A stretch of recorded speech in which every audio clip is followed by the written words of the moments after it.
LJ Ride Tips na naman tayo. Tignan nyo yung kaso nito. Anda rin natin. Ayan. Okay. Check natin yung reading.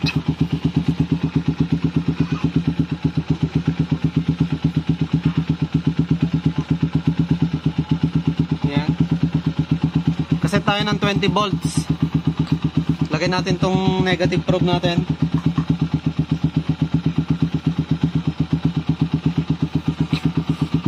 Rev natin. So, naka-idle tayo. 17 volts. Rev natin. 18, 19. Ayan. Hindi na kaya. Lagay natin sa 200. Lalagpas to ng 20 volts.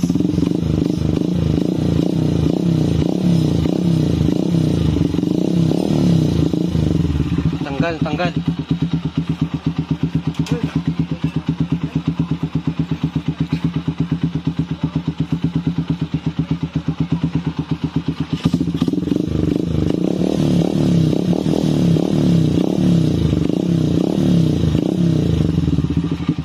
Ayan, pumapalo sa 19 volts. Idle, ayan, 17-18. Baling gagawin natin, matic, ito yung sira nyan. TMX 125 alpha. Bumigay na tong rectifier regulator natin. Ngayon papalitan natin to. Patayin lang natin. Okay.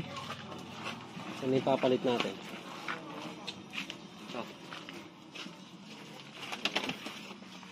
Ito yung papalit natin ngayon, oh. TMX 125 alpha TTGR.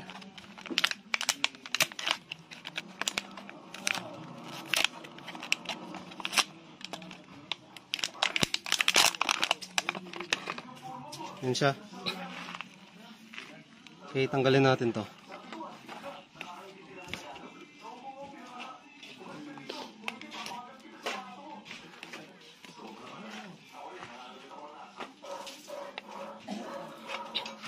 Color coding lang naman.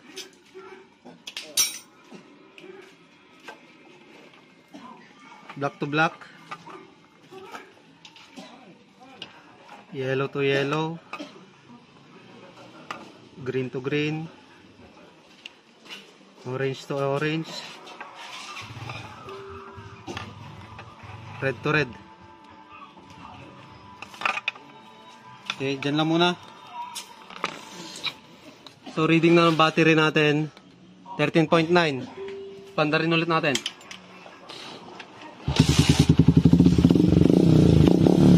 So, ayan. Idle natin, 14.9, 14.8 yan. Rev natin. Dito. Rev natin dito.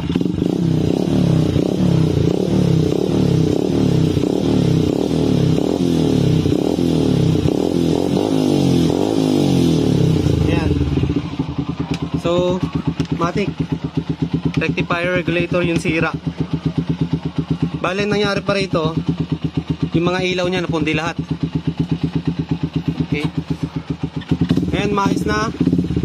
Pag overcharging, matic na rectifier regulator lang palitan nyo. Mas magandang brand. Ayan, TTGR.